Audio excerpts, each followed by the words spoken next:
What's up? It's Sam Ekstrom. Welcome to the Squad Show. Since competitive rebuild was taken, Rob Brzezinski needs a phrase to label what exactly he's doing. Top candidates include scrappy retool and cute little teardown. What's happening, Luke Inman at Luke_Spinman. Vikings also parted ways with their custodian crew. They'll save another $12K in the books as Brzezinski keeps chipping away. Vikings are in cap hell. Who's to blame? Rob Brzezinski? Sorry, you got to clean it up. Hey, I'm Luke Braun. Trying out this new show called The Squad Show. Hope everybody likes it. Skol! It's the Vikings Squad. Everything Minnesota Vikings every week. Breaking down all the big hits and game-changing plays from the land of 10,000 lakes. The way only the Locked On Podcast Network can. It's time to gear up. The Vikings Squad Show starts now. What's up? Welcome in. Happy Thursday. Welcome to the Vikings Squad Show. It's streaming on Locked On Vikings. Its audio is free and available wherever you get your podcasts. Fired up. You joined us today on a meaty show. I mean, we've got Jonathan Allen release rumors, Jonathan Greenard trade rumors, Kyler Murray signing rumors, and we got to preview the Harrison Smith replacement in free agency if that needs to be a thing. We've got a lot to get to in the next hour. We do this twice a week, talking Vikings with our crew. Again, very glad you joined us today, and please subscribe to the channel. Let's dive right in. It was supposed to be a Jonathan Greenard opening segment. Now it's turned into a Jonathan Allen opening segment. One of the bits we do on this show, it's called Bad Take Anniversary. And today is the 3-day anniversary of when I had this great take on Monday. I think they're bringing back Jonathan Allen. I don't think he's going to be a casualty with 17 million dead to save 6 and then have to replace that. No, they're bringing back Jonathan Allen. So we own our mistakes on this show. Accountability is of the utmost importance. Luke Braun, you're our guest of honor today on the Viking Squad Show. Welcome in. Glad that you could be part of this operation. So I know we're gonna go in on Jonathan Greenard. You did a great episode on that. You've also done now a more recent episode on Jonathan Allen and why this wouldn't be a good idea to eat 17 dead to save $6 million, and now you've opened up 2 holes at defensive tackle. Yeah, it's really hard for me to make sense of it without accepting some like really damaging premise about the Vikings or about the Wolves or about like where they're headed, right? But I'm not going to hold you accountable for that take, Sam. That's what everybody thought. Everybody thought it was going to be one or the other, Hargrave or Allen, and you could argue, well, one of them's a better pass rusher, one of them better against the run and played more snaps, and what do you do? But both is a lot. And Jonathan Allen's contract just was not made to be cut right now. That's really where it stands.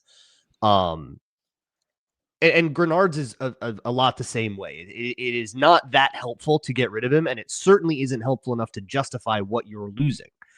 The Vikings were the leaders in pressure generation in 2025. They are losing right now.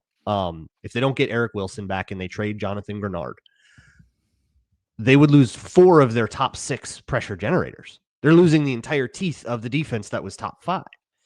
And it doesn't actually help them that much in the cap. It saves them $6.5 million. It saves them less than cutting Josh Oliver would save them in 2026. And it saves them a lot in 2027. That's true. But if you look at the way that Allen's contract was meant, it was meant to be cut next year. It was meant to be a 2-year deal that was a fake 3-year deal, not a 1-year deal. He has made now $23 million for 1 year of play. If you kept him next year, you only would have paid $6.5 million more. So you would have had $31.5 million for 2 years of play. What sounds like a better deal to you? But to make that happen, you probably have to get the cap hit down. And to get the cap hit down, you have to restructure the contract. To restructure the contract, you need to give them a signing bonus, and that requires the Wilfs to fund it. So my leading theory is that the Wilfs don't want to fund the necessary signing bonuses to get these cap hits down, like with Greenard, like with Jonathan Allen. Sam, I think your whole offseason thing about TJ Hawkinson is way in bounds now, because restructuring that contract requires a signing bonus, and if the Wilfs don't want to pay the bill, then suddenly trading him, cutting him, getting that cap hit down another way becomes the only option. So that's what I really think is going on here, that Will spent $350 million last year. They don't have to spend very much to make sure that the average spending floor thing is satisfied. So they've closed the checkbook, and now the Vikings are letting all the expensive players go, which I'm sure is extremely painful to everybody who's also watching what's happening with the Twins right now. Yeah, I mean, I think what we're seeing right now, we're seeing the non-core pieces getting slashed. The 30-plus-year-olds, the Joneses, the Hargraves of the world, the Jonathan Allens, and maybe Ryan Kelly coming next. But the question, Spinman, is, was Jonathan Allen good last year? Like, was he a really impactful player on this defensive line? I'm not sure that he was great. I think he played all the games. He was there. He was a body. We walked away from most games saying, wow, Jalen Redmond is unbelievable. We didn't say that a lot about Jonathan Allen. The analytics don't paint a great picture. So was he good? Like, what is the legitimate loss that the Vikings would experience here? Well, I think it's like Luke said. I mean, was he good for the 18, 19-ish that you were paying him, whatever it was, to almost 20 mil that you were paying him? Probably not. Do you feel like we got our money's worth out of that? Probably not. But, you know, when you talk about trying to bring back or replicate a top 5 defense, you know, this guy had 34 quarterback pressures, as Luke kind of pointed out. That's top 5 on the team. So he definitely moved the needle to a certain extent. And when you're only saving $6 million for a starting defensive tackle that gave you that many quarterback pressures, that just really doesn't move the needle for a lot of people there. When you see this kind of all, you know, put out on paper in the numbers that are in front of us, you still got to bring somebody in. How much does that cost? Probably more than the $6 million that you're going to save. And also, are they going to be an upgrade, or were you doing the 2 steps back, 1 step forward kind of thing? Is it even going to be a net neutral type of player when we compare him to Jonathan Allen, you know, after 2026? Maybe not. So you save the $6 million now, and all of a sudden you got a massive hole on not 1 but 2 of your defensive line spots. And unless they just plan on rolling with, you know, Tyrion Ingram-Dawkins next to Jalen Redmond, maybe a rookie, I just don't think the move justifies the means. And, you know, as much as we're all in this trim the cap down mode right now, which I totally get it. It's that time of year. This is the dark, bleak week before the free agency starts. A lot of these moves happen, but that move specifically just really doesn't make sense. Unless, back to Luke's point, unless you tell me that the Wilfs sat down Rob Brzezinski and said, dude, you got to trim every ounce of fat that you can, because our wallets are still bleeding from what Kwesi did to our bank accounts in 2024 and 2025, which honestly, seeing a move like this, I don't know. Maybe that's not as far-fetched as it is. Reg, the sum of all of these rumors. So I think in a vacuum, getting rid of Allen, you know, that's one thing. Getting rid of Allen and Hargrave, that's another thing. Getting rid of Allen, Hargrave, and trading Jonathan Greenard, like all of that together suggests you're tearing down your established pass rush, that's why the Vikings could tolerate having nothing at cornerback at times, right? That's how they could tolerate not having a CB3 they could trust and having corners that would play zones, because they had a pass rush. And now in potentially a trio of moves, it could be tearing that down. It's just the in aggregate, all of the speculation, these rumors here don't really add up to what you would think Brian Flores would want at all. Yeah, I'm trying to understand the vision, you know, like what's going on here. I think, you know, Luke, I think though their points were very valid. I think, to me, this just kind of feels like they feel like, for the value, maybe they just don't think Jonathan Allen is as productive as maybe they like, because, you know, as Luke Braun said, like, it makes sense to just keep him on for another year, but maybe they just don't really think that he's productive enough and they could do better somehow. I don't really know. It seems like they're trying to undo a lot of the moves that Kwesi did. And I feel like last year, especially, the moves that Kwesi made were kind of outside of his character, you know, like he took like a lot of risks on some of these first round, quote unquote, flameouts that maybe didn't get that 5th year, option extended to them. And then he signs them for a 1-year prove it type deal. And, we saw those type of things. And then last year we saw him actually invest in some of these players that were aging, that really kind of went against some of what we've seen him do in his competitive rebuild days. And now it just seems like, to Luke Inman's point, that the Wolves are like, all right, Rob, look, you got to get this thing under control. And I think it kind of leads you to believe, a lot of the fans, they killed Kwesi for his drafts. So they moved Kwesi out of the way, brought Rob in, and maybe they're like, okay, the hope now is to maybe be able to hit on these draft picks, because now we're not going to invest in free agency as we've done in years past. So now it's on the coaching staff to coach these guys up and still make them competitive, because the problem is you're coming off a season where you missed the playoffs, and now you're talking about you're not spending as much money and you're slashing, trying to get the cap down and be compliant. I don't feel like trying to win and slashing to get the cap compliant really mesh together. And that's been the thing, to Luke Braun's point, that we've been dealing with the Twins. They were like, I remember being at spring training a couple years ago and just asking the guys like, yeah, the Twins slashed the payroll, but you guys are still confident that you're a playoff team and you're going to win. And all the players like, yeah, we got the talent. We got, and we saw how it went. By the time the season was over, Correa was gone, and they tore the whole thing down.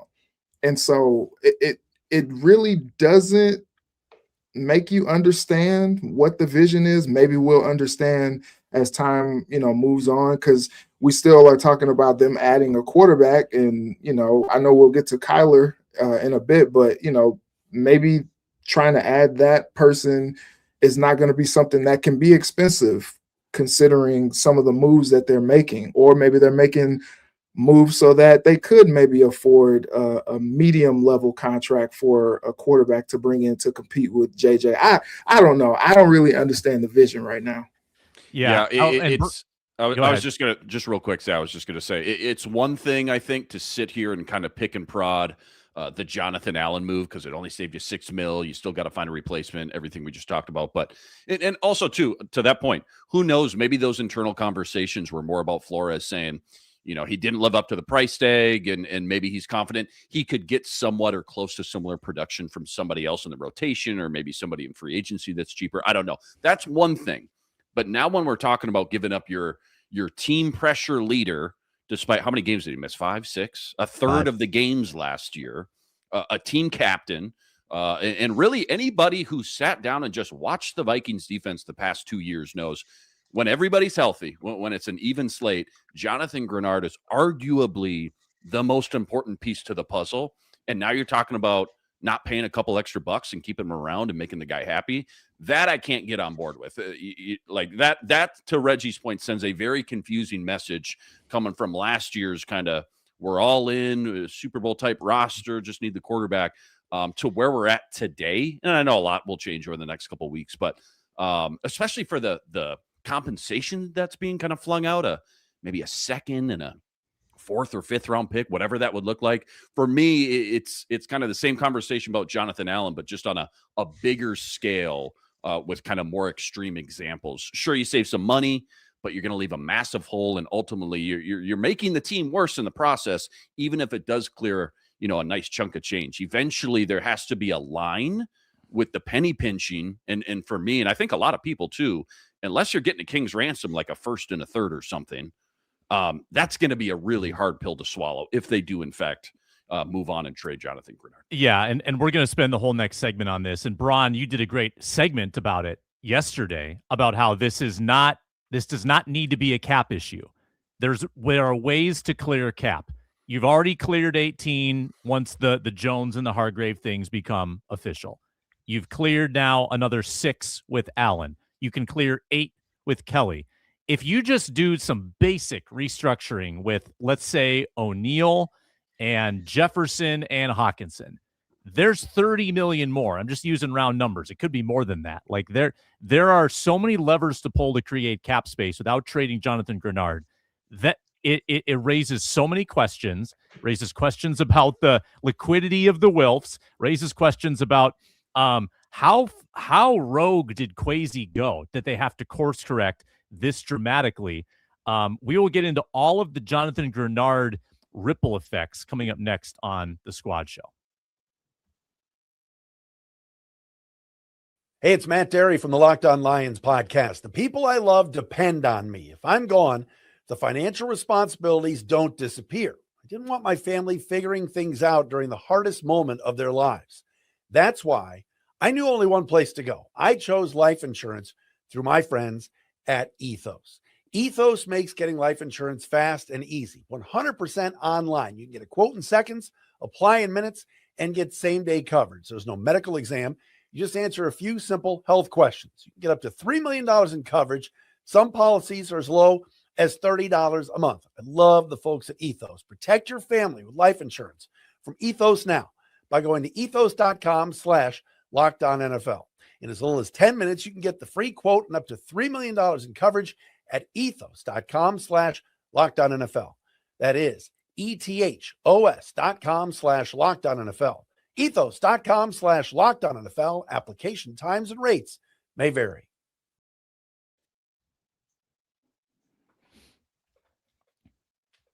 Rolling on Vikings Squad Show. Luke Braun, you host Locked On Vikings daily, 30-minute dose, Vikings football.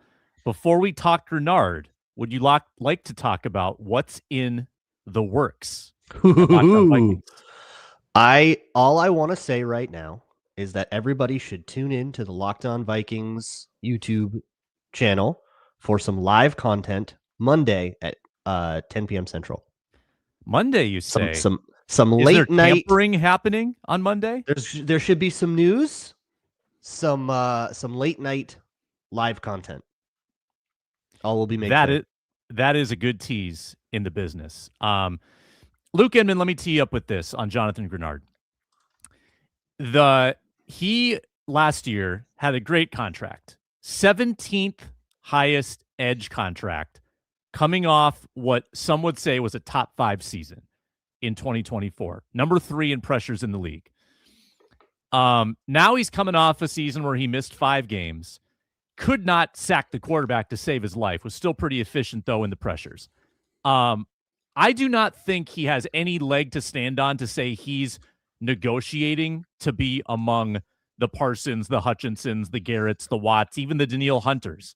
I think he is negotiating first and foremost against his teammate, Andrew Van Ginkel, who was given a $23 million number this coming year. He's negotiating against the Greg Rousseaus, the Montez Sweats, the Rashawn Garys. I think he has a real argument to say he should be making $24, $25 million per year. That puts him just outside the top 10. I don't think he has much else argument to say he belongs in that upper tier.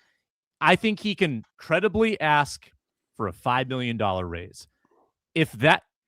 Could that possibly be what's standing between the Vikings and retaining what I view as a core piece to this defense and this organization? That seems ludicrous to me if they're not willing to ante that up to his contract demand.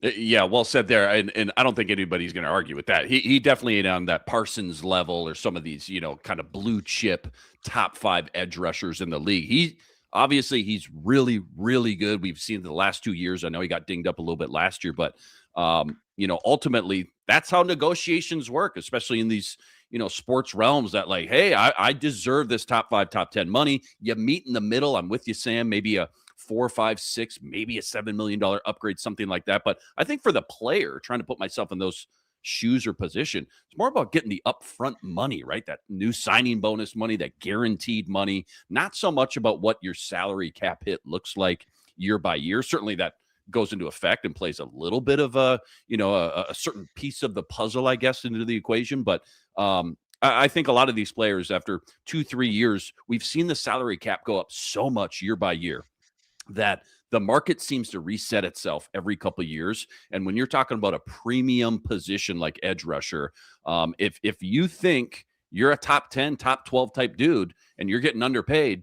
This is just kind of the norm. This every 2-3 years, it feels like these guys, want to justify trying to redo their contract. But ultimately, Sam, I'm with you.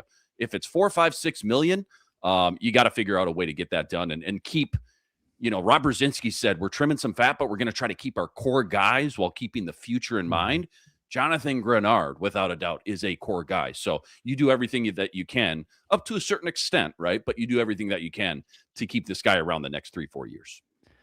And Reg, it's not, yes, Dallas Turner's waiting in the wings. Yes, it would mean a bigger role for him. You still need 3 edges, maybe 4, to have a real rotation at pass rush. It's not simply, well, Dallas Turner can fill in. That's not, number one, he's not as good as Jonathan Greenard, and it's not even close at this point. Number 2, you still would need to backfill in some way. Like, I think there's so many holes to poke at this.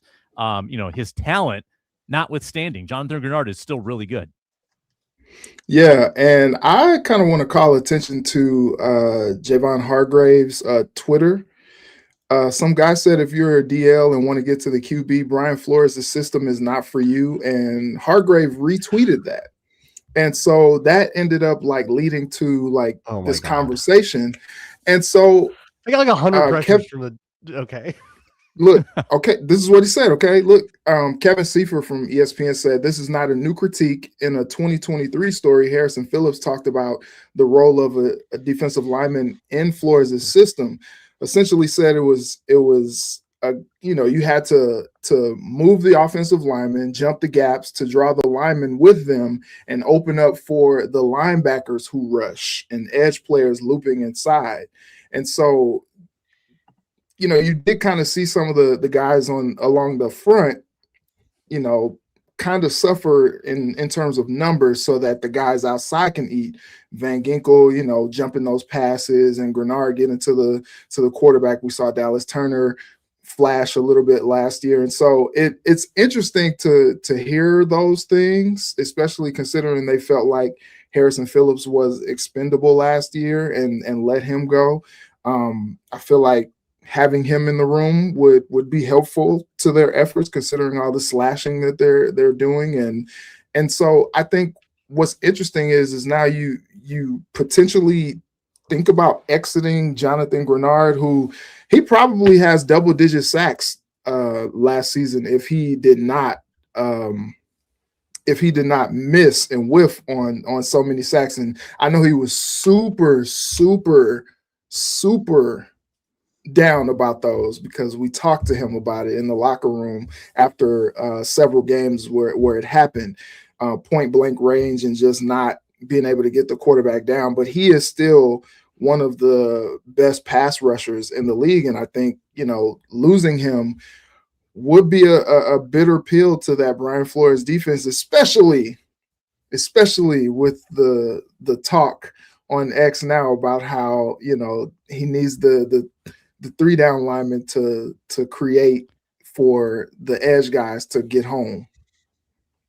Matthew Collar chimed in, added to that conversation, which Javon Hargrave reposted Collar. Yep. So Collar says, talked with Phillips in 2024 as it related to PFF grades. He said D linemen are asked to move O linemen or jump gaps to draw the linemen with them to open up for LBs rushing or edge players looping inside. Doesn't grade well because there's no pass rush win, but it works. So that insinuates that the interior is used as a prop for the stunts that they like to run. But Jalen Redmond still found a way to get to the passer. Just saying. Braun, thoughts? Yeah, there are 3 different interior defensive linemen. 2 of them have been cut that were over 30 pressures on the season in 2025. I think the Vikings might be the only team that can say that. It was Redmond, Allen, and Hargrave. So they get theirs. There's a lot of crashing. There's a lot of dirty work you got to do. That's going to be true on a lot of Ds, especially for a nose tackle like Harrison Phillips. You're the big guy. You go get a double team and then you win because they spent 2 players on your one. But again, this is the best pressure generating defense in the league. So, I mean, at best, I can only interpret this as complaining about having to be a team player. I don't think it's a good look at all. Did the Vikings perhaps, and this is probably behind like the money of it all. Did the Vikings perhaps look in the mirror and Brian Flores said, we overcompensated. We actually have to stop the run. It's actually kind of important. They're actually going to pivot back to the value signings of 2024 who were not effective at rushing the passer, but by golly, they stopped the run. Is that the direction that we're headed back to? And then Jalen Redmond just rushes the passer for everybody. Yeah, he'll fix it. Bring what about back the secondary? Bring back We're not Jonathan going to have Bullard. this pass rush anymore. Are we still going to patch this together with a bunch of cast-offs and like 45-year-olds at cornerback? I got to be honest, man. Looking at and we've talked a lot about their needs going into the draft and free agency for the amount of cap hell that they are in. They sure do have a lot of holes on this roster. It's kind of crazy. Like to sit here and have to shave all this money and talk about losing guys like Jonathan Allen, maybe a guy like Jonathan Greenard, and still have all these other holes at safety and corner and a backup linebacker and, a run stuffing, defensive tackle. And we haven't even talked about the offense yet. It's wild how we got here after, 2 crazy off seasons. Braun, what do you think is the resolution with Greenard? Can you put the cat back in the bag here and just shake hands and extend him and give him a modest raise, or is this the end? Man, I hope they can figure something out. I really do. I don't know Jonathan Greenard. It really kind of depends on just where his head's at. Because when you find out that your team is shopping you, that is a tough bridge to unburn. That does feel bad. So you got to manage that relationship, assuming you even want to get the contract done or figure it out, right? You still got people talking about how, well, yeah, but they got to get under the cap and it's a cap issue, but it's a cash issue. And those are very different things. Somebody's got to be willing to pay more money to Jonathan Greenard, to a player. This is very similar to like what fractured their relationship with Danielle Hunter back in 2020 or whatever it was, when he justifiably wanted a market correction. Jonathan Greenard is deeply underpaid. That is inarguable. He is making less money than he should make based on what his peers make, what edge rushers who are worse than him make, which is significantly more. That is something that he is right to want to correct. And if you are unwilling to do that and you're going to trade him away instead, even if you're going to say that, even if you change your mind later and you go, you know what? Yeah, you're right. We'll get this down. Well, now he might want to say, hey, screw you guys. Yeah, as for more money and you said get out of here. You had me play through a shoulder injury and I re-aggravated it and I need surgery. And now you don't want to pay me what I'm worth? If I'm Jonathan Greenard, I'm well within my rights to say, F you guys. No, now definitely trade me. I'm out of here. The Vikings would then go into next season with Dallas Turner as your number 2, Van Ginkel in a contract year, and nobody else. Am I forgetting someone? Bo Richter? Who am I forgetting? Tyler Batty? You would have 2 edges. Bo Richter, yeah, Air Force. Next up. Oh. Next in line. Yeah. They're going to draft a guy. It's a huge draft need, even without even if you think Dallas Turner can step up, take another step, be the Jonathan Greenard and be the premier edge rusher on the team. Even if you're that optimistic about him, Van Ginkel's 30 and hurt all the time. It's a draft need. And maybe they get 2 picks for Jonathan Greenard. Maybe it's a day 2 and an early day 3.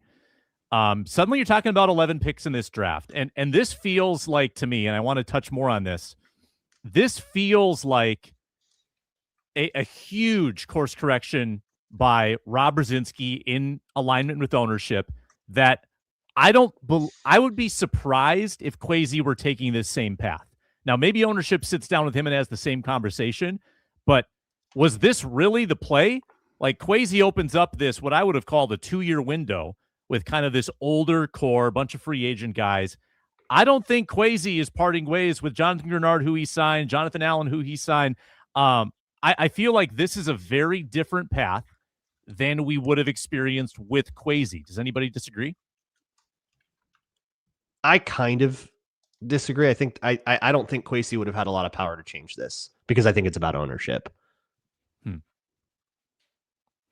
This would be the first time, Reggie, that we've ever questioned the Wilfs' willingness to spend. Never happened. Never happened. Yeah, and you kind of wonder like what's going on, like why is that? And it is interesting though, like that it sets up Quasi to just kind of be the continual fall guy for everything, but like a total 180 flip from last year and even the season before. I do understand now they have all these cap constraints that they have to get underneath, by the start of the league year. I get that, but it is just kind of interesting. Also, too, like Brzezinski has long been known as the numbers guy, and he's been here all along. So, like this notion that it was just Quasi made all these deals and Brzezinski didn't have anything to do with it. Like I'm sure he worked with Rob on structure of some of these deals, and now Rob is just he's getting called upon to fix the ills of what Quasi has done over the last several years. I think that's a little dense, maybe, to think that way. But I think regardless of that, this is now a mess that Rob is going to clean up, and he doesn't even know if he's going to get the job full time. It's like you go out to Manny's Steakhouse, you got a great meal, you did the a la carte, you got all the sides, you maybe have a cocktail, and then even dessert. The bill comes at the end. I feel like the Wilfs and Brzezinski kind of had this conversation, like, we got to pay this bill, man. We got to course correct, like you mentioned, Sam. And even if it's to the detriment of 2026 and the roster and the team building, we got to make some tough choices. We got to clear this money. But I still think at the end of the day, and this goes back to Greenard, I still think at the end of the day, they're going to try to keep this core intact. And obviously, Jonathan Greenard is a big part of that core. We'll see. Again, maybe there's more behind the scenes than the information that we know. But I'm going to have a really hard time. Again, Jonathan Allen, Hargraves, Aaron Jones, those are one thing. That's one layer. But I'm going to have a hard time getting on board if they do move on from Jonathan Greenard. Because, again, that sends a whole different message. Luke, I think you referred to the Polads and the Twins. I mean, sensitive subject. Beat the allegations, Ziggy. Dude, like, that is such a – for the Wilfs being known for such great owners and being always willing to spend money and be competitive and things like that. It's such a 90-degree turn, such a 180, it feels like, from what we've seen since they've been around since 2004, whatever it is. So yeah, it's just hard to kind of wrap my head around. And again, the polar extreme coming from 2025 offseason saying this is Super Bowl ready. I mean, you got ESPN experts saying the Vikings are a Super Bowl roster. I mean, there's a lot of hype. Just had to figure out the quarterback position to where we're at now. Talking about, are we going to trade Jonathan Greenard because we're not going to pay him another $5-6 million? We'll see. Again, I think Luke pointed it out. Like, this is always the worst week of the year. You only lose people at this point. Things will look a little bit different, a little bit brighter by the time free agency starts. But even free agency, I mean, if we're going off what they've given us, they're going to be pretty quiet in free agency too. Yeah. You know what I'm picturing right now, Luke? Rest in peace, Rob Reiner. He storms in the room in Wolf of Wall Street, and imagine that $26,000 in sides, Jordan. $26,000 worth of sides? That's what I'm picturing right now. Mark Wilf had that conversation with somebody. His name is Quasi. So we've spent half an hour plus on two Jonathans that are going to be cut. Haven't even talked about the Kyler Murray steam. That's going to be next. And I'm going to attempt to paint a rosy picture about this and be sympathetic to Kyler Murray's last 7 years in Arizona. That's next. We are brought to you today by Betterhelp. March is a time to celebrate women, especially around International Women's Day, and to recognize just how much they carry, whether it's work, it's relationship, it's families, it's logistics, it's planning. It's all of those combined. They step into so many roles every single day. I know my partner does. She's got so much strength, so much on her mind. She's so proactive. It's really impressive to watch. And when we are holding all of those burdens, those pressures, therapy can help with that, helps create balance, helps set healthy boundaries, and support your overall well-being. So with BetterHelp, with over 30,000 licensed therapists, more than 6 million people served worldwide, BetterHelp is the world's largest online therapy platform, and it works. Fill out a short questionnaire, get matched with a licensed therapist, and if it's not the right fit, go ahead and switch at any time. Your emotional well-being matters. Find support, feel lighter in therapy. Sign up and get 10% off at betterhelp.com/lockedon. That's betterhelp.com/lockedon.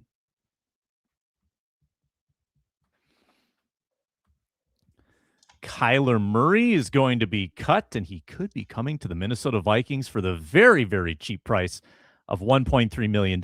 That's the going number, it seems like, a minimum salary to be your new Vikings quarterback. Another great take anniversary on my part. I pretty well, and I think anybody who was on the show that day, pretty well kiboshed this, right? Inman, you were there, I think. Yep. I was on the Geno train. For if it's head to head, we got to pick one. I was all about Geno over Kyler. Yep. I'll take the L. There's been, since it's been reported he's going to get cut, I think there's been kind of a surge of sympathy for man, it wasn't really Kyler's fault in Arizona. That goes against my instincts. We're planning to be okay with this when it inevitably happens. So I'm going to do my best, take my best shot. Just like with Geno, I'm just going to Control-Alt-Delete on 2025. Going to pretend that season didn't happen. Bye-bye. And I'm just going to look at 2024, which was a full 17-game slate where he rushed for 40-plus yards on 7 different occasions. Okay. His career sack rate, it's around 5 or 6%. That's very good. It would be very fun to have a quarterback that didn't get sacked at a league high rate. That would be awesome.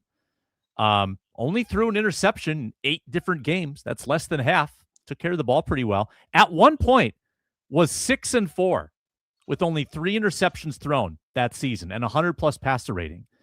The Cardinals defense has ranked 32nd, 13th, 11th, 21st, 25th, 21st, and 27th in his 7 years in Arizona. I think he's a playmaker. I think that there's some fun upside potential with Kyler Murray. Luke Braun, where are you at with this potential move? I feel like I'm reading too much into the reports, or I'm just too exposed to the reports, because it feels almost foregone that everybody has cited the Vikings as, the number one destination for all the QBs. All the QBs want to play for the Vikings. That was the huge report at the Combine, came from a bunch of people. And now Kevin Seifert and a bunch of other people are reporting that the Vikings are really into Kyler Murray. And that's their number one. So both of these guys are each other's number one destination. How can it not happen? And the only reason I could think of is Kyler not wanting to be told, and by the way, you're competing with JJ McCarthy, which would be fair. But maybe he takes that and he says, well, that's fine. I'll beat him. Just like Daniel Jones beat Anthony Richardson. That's kind of where I feel on that. In terms of how I feel about Kyler Murray as Vikings quarterback, I talked to Alex Clancy on Locked On Cardinals a few weeks ago about this idea. And we talked about it in the context of a trade where you'd be picking up parts of that contract. Without that contract, and it's just vet minimum, it's a different proposition. But the fact remains that it felt like Kyler Murray was at his best. Quick strike, throwing outside the numbers, spreading things out, being more like a horizontal game, and then adding your read option and your scrambles and your run to that. And that doesn't feel like the way Kevin O'Connell wants to operate. But if the Vikings see Kyler Murray as their number one option, that means Kevin O'Connell sees Kyler Murray as the number one option. Nobody else is making that decision. So I guess I'm just wrong about what Kevin O'Connell wants. And if he wants that, he can get it.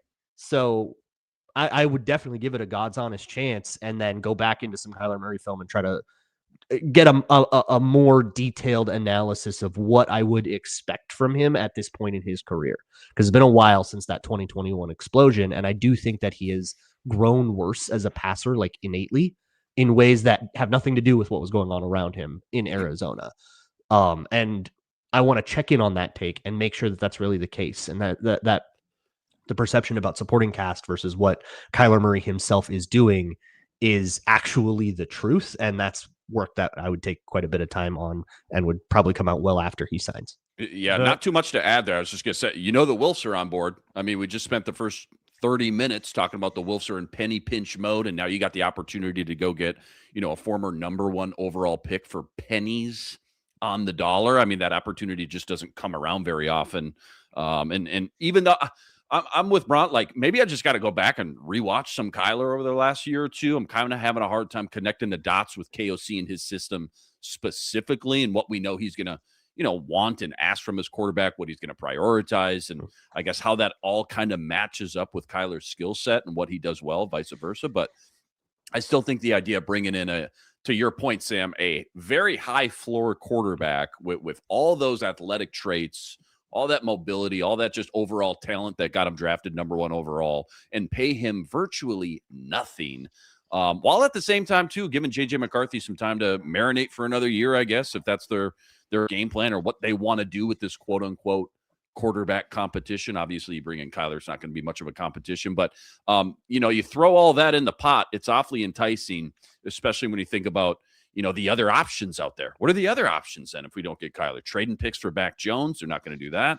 The Aaron Rodgers spinning those wheels, probably not going to do that. Bringing a much lower ceiling type of guy like, Jimmy Garoppolo got flung out at one point on this show. I just think Kyler gives you the best chance to win from both on the field upside with these weapons and KOC calling the shots, but also from a team building position too, knowing you're going to have, I guess in your quarterback room, you could say you got 2 first-round top 10, quarterback picks in that quarterback room that you're paying, a vet minimum, and then McCarthy's rookie deal too. So pretty much paying peanuts compared to the rest of the league when you look at those quarterback rooms. So in that aspect as well, from a team building, roster management, salary cap, all that stuff, I also think it's the best option as well. He's been the butt of so many jokes, Reggie, right? Like, oh, he's short. There's already been the memes of how short Kyler Murray is. He's part of the organization that gets F-minuses in the NFLPA survey, the Call of Duty stuff, right? He's voting for those. Yeah. He's one of the players giving him that. He had a coach, Jonathan Gannon, who was kind of the butt of jokes and said silly things. Like, it's hard to escape. It's hard to escape when you're mired in that. And he hasn't done a lot to climb out of it. And the injuries have caught up to him as well. And he's had bad defenses. Some of it's not his fault. Some of it's out of his control. Some of it probably is his fault. It's very hard to separate the player from all the narratives. Yeah, and I call back to Kyle Brandt had a rant on NFL Network saying that, all the stuff about, he doesn't study, he had the gaming clause in his contract, and all that stuff was actually, 4 years ago now. And people just don't want to forget about that or still want to, hold him to that. And he had a great season in 2024 that he's kind of, it really hasn't allowed for his maturity or for his growth continuing to go with those narratives about him and his style of play. Here's my thing on Kyler. His body just never seems to hold up over the course of a season. And when you're talking about a guy that you're already nervous about with J.J. McCarthy, about his body holding up over the course of a season, and you bring in another guy like that, granted, a dynamic player, improvisational skills out of this world, who knows what it looks like after that foot injury. Kind of had some conflicting reports last season about that foot injury with Kyler in Arizona. But if he's the guy that we've seen, and you just want to maybe provide some more structure around him, and you think, okay, the structure, a better organization could lead to more success for him, okay, cool. But to Luke Braun's point, I kind of don't really see the fit. And I think I've been banging the table. Well, banging the table is kind of strong, but I've been a proponent of bringing Geno Smith in just because I feel like how Kevin O'Connell wants to run the offense, Geno fits that bill. Okay, humor me here. Kyler Murray is not Josh Dobbs, okay? Full stop. And I know I'm not trying to draw comparisons that way, but I will call back to when he did have Josh Dobbs, and I feel like once Josh Dobbs was kind of learning KO's system a little bit more, and KO kind of wanted him to do some of the things that he likes, quarterbacks to do, that's when he just lost his effectiveness. I feel like when he didn't know the offense that much and he was just out there, running around, making guys miss, doing his thing, like he was really sensational over, a couple weeks span. And I feel like that's not necessarily how KO wants his quarterbacks to run. He wants them to have a little bit more structure. And, maybe if Kyler breaks out of the pocket and makes some things happen, that's helpful. But I think he wants guys who can drop back, deliver the ball to the playmakers, push the ball down the field. He loves the vertical passing game. And I'm not sure that Kyler is the guy that necessarily fits that bill. And I'm all for coaches evolving, and maybe, him getting a mobile quarterback to that extent is something new that will be an exciting challenge for him to kind of marry Kyler's style with his style. But I just don't know that necessarily is, from what we've seen from KO's tenure in Minnesota, the kind of quarterback that fits what he wants to do offensively. Also, I've been watching a lot of these like programs lately, whether it be NFL Live or, things on NFL Network.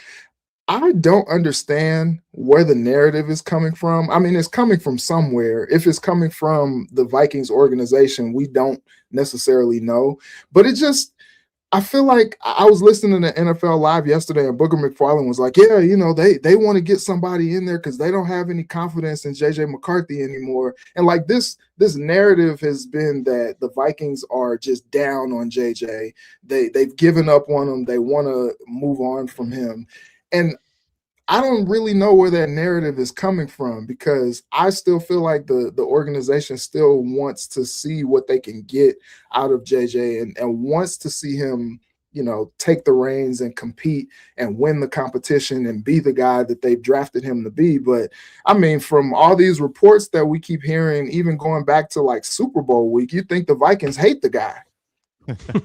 Well, Kyler has played 11, 5, 8, and 17 games in his last 4 seasons, in the wrong order there. But there's a very good chance that if you have Kyler Murray as your quarterback, you're also going to see JJ McCarthy too at some point.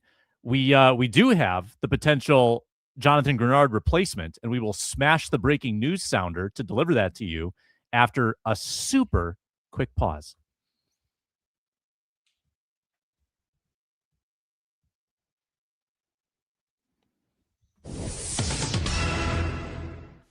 Thank you, Sam. For the first time in 15 years, Cameron Jordan will hit free agency. He's not going to return to the Saints. How about a little Steve Jordan legacy, feel good in a loss in a season that feels like they're dumping it to try to go into a full scale rebuild right now? How about something to feel good about? Bring Steve Jordan back in and take a nice picture at halftime. How many vet minimums can they dole out from cut dudes? Is Cam Jordan getting cut, or was he a free agent? I think he's. I actually. I assume that he got cut. If this is breaking news. No, contract expiring naturally. Oh, still, and they're not going to. Okay. Yeah. Sure. Cool. Sure. So, yeah, I'm in. This is to me like when I wanted Larry Fitzgerald at the end of his career. I don't care if he's good. I just want the feel goods. Any other sons of legends that could make an appearance? What's Duron Carter doing? CFL legend. Thaddeus Moss, I know, is not on an NFL. Thaddeus Moss, man. All right, let's get to Luke Inman's prospect of the day. And then, sorry, click the wrong button. Let's get to the prospect of the day for real. Yeah, we have not talked. I'm looking at our list here. We have not talked about a linebacker yet, so I figured we'd dip our toes in that pond today. Pretty intrigued with this linebacker class. I think there's a lot of fun athletes, a lot of guys that are going to come in and contribute right away. These kind of first 2 tiers. When I say 2 tiers, if you watch the combine, it's pretty much Sonny Styles from Ohio State. He's definitely going to go in the top 10, maybe even top 5. And then kind of this second tier of guys I've seen. We had Forno on Monday, Sam, and he dropped a mock draft that morning, and I pulled it up. He had CJ Allen from Georgia going to the Vikes at 18, which I will say this just real quick about CJ Allen from Georgia. Outside of Sonny Styles, he's probably the guy who's best at getting downhill, run defending, blitzing type of linebacker. Obviously, that matches up with the Flores system quite a bit. But looking more in this kind of second, third round, I think there's a lot of great options out there. I know Alec Lewis, I think he had us mocked with the Pittsburgh cat. Kyle Lewis from Pittsburgh. I think early day 3, he's kind of that hybrid box safety linebacker. Again, I think Flores would definitely get his money's worth out of him right now. But the guy I'm honing in on right now, the guy I'm kind of dialed in on in that kind of 40 to 60 range, kind of hard after the combine to I guess project where some of these linebackers are going to go, but 40 to 60 range right now, where the Vikings are obviously smack dab in the middle at pick 49 picking, is the Cincinnati kid, Jake Golday. And what really intrigues me about him, first of all, really good athlete, super explosive, 6'4", 240, but he's a former defensive end moved linebacker. And I think when you watch him, you can just really see, the true kind of natural pass rusher that he is. He's coming in day 1, I think, with legitimate kind of pass rushing chops in his bag of tricks. And I think there's a big difference, when we talk about, blitzing linebackers, that, hey, you just got to beat this running back on third down in the backfield, versus a true pass rusher that can pose a threat, not just, against a running back or matched up against a tight end, but against an offensive tackle on some downs as well. I think Golday really brings that to the table. And that's I think where I see this nice extra value out of him, because that's a guy, offensive lineman, kind of got to keep in the back of their mind every snap, and they got to be prepared about him. And he's a linebacker, but again, he's a guy that can rush the passer as kind of a more traditional edge. This morning I pulled up PFF snap count. I mean, he was hand in the dirt guy, one in every about 6.5 snaps. He had his hand in the dirt. So again, it's just because he's got those natural pass rushing traits, 10.5 career sacks, 25.5 career tackles for loss, had at least 5.5 tackles for loss every single season at Cincinnati. Elite run defensive grade per PFF last year, 90.6, 19th in the country with 19 coverage stops. But again, I think you're getting your money's worth out of him when he's at or near the line of scrimmage. I think just in general, kind of the value of linebacker too has kind of dissipated a little bit the last 4, 5, 6 years, where you're talking about those kind of old school, true traditional stand-up linebackers anyways. But I think getting a guy like Jake Golday, second round, pick 49, let's just say, out of Cincinnati, that offers real pass rushing upside, on top of being a really good athlete with good, recognition skills and all that. I think for me, that just goes a long way to justifying taking a linebacker, which seems early in the second round, but a linebacker at pick 49, because they need to inject some youth into that position, and some real talent behind Cashman, and hopefully Eric Wilson they bring back as well. But that's the guy I'm kind of dialed into right now, but kind of a fun little group of these linebackers in these first 3 rounds that are pretty intriguing, Sam. 3 years Central Arkansas, 2 years Cincinnati, yeah. Turning so 24 to. Well, I think he's 23.7 PFF had him at, so probably 24 by the time the season starts. I could be wrong on that, though, Sam. Maybe you got 22.7. Oh, 22. His current age. So a little bit older. We know Flores doesn't like the super young, raw 20-year-olds coming out. So a little bit older, 5 years experience. Obviously, Flores maybe would appreciate that and check that box, too. Ran a 4.62. Not too bad. Jumped 39 inches, 10.5 broad. Yep. Pretty good combine. Yeah. Jake Golday.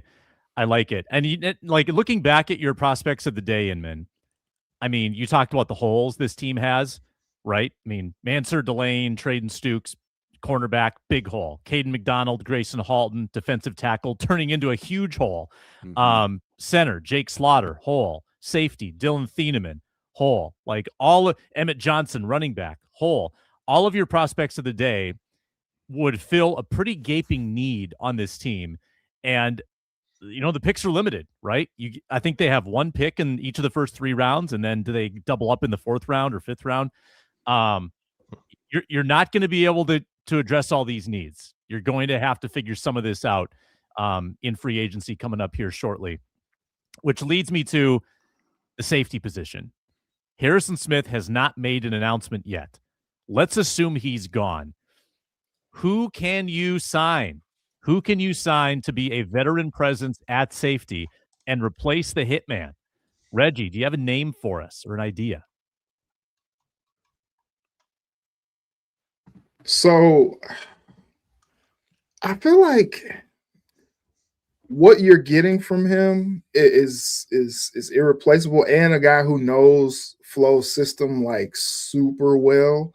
But I'll give two.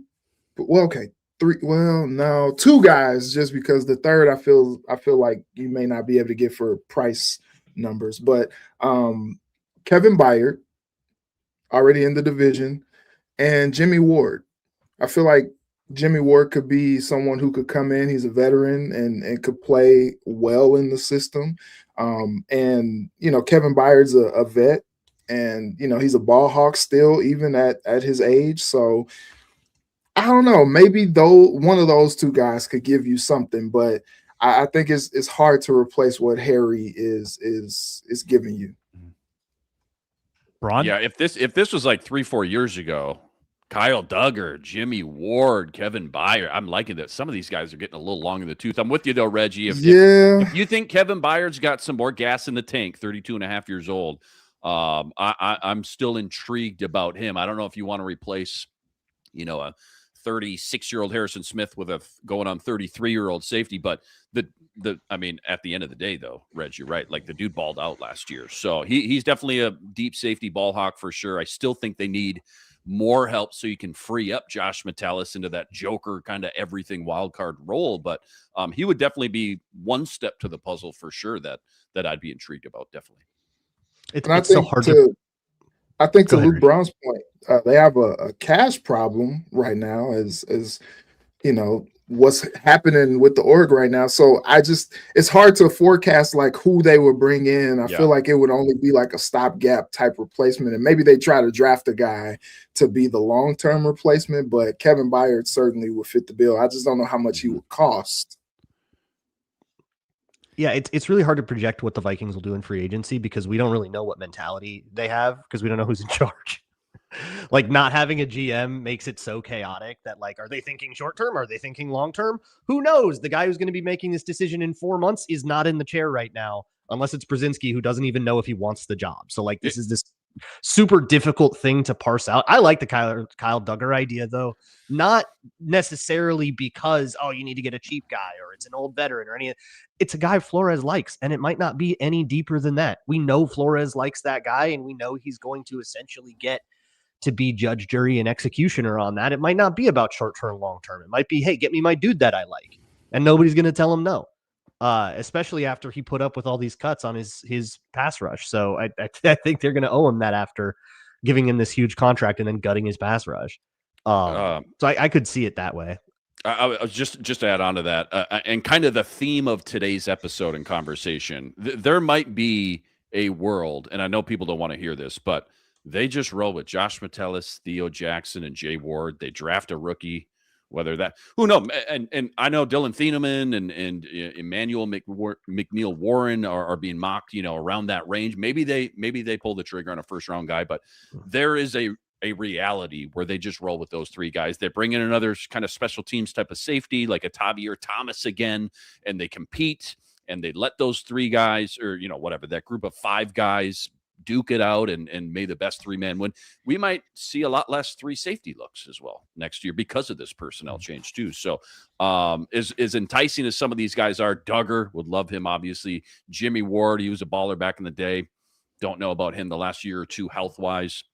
But I just know, given what we've already started to see, the seeds have kind of been planted, it feels like, with the approach that the Wilfs are kind of making Brzezinski kind of go forward with, and it starts with clearing up a lot of this cap. So in turn, I just don't think they're going to spend a lot of money in free agency. That's all. What do we think about Kobe Bryant? Yeah. I mean, I didn't bring him up because I feel like he's going to price out. Loved his fadeaway. Not that one. I don't think he's going to price out too bad. You don't think so? I don't think he'll price out too bad. Safeties never get paid as much as we think.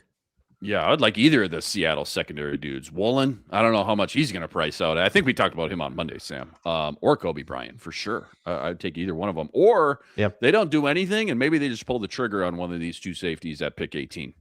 You know, I've got two high enders. Two high enders I like.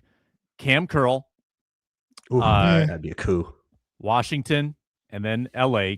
Keeps narrowly missing KOC in his stops around the NFL. Cam Curl would be really good. And also, Kyler Murray needs a friend. Jalen Thompson.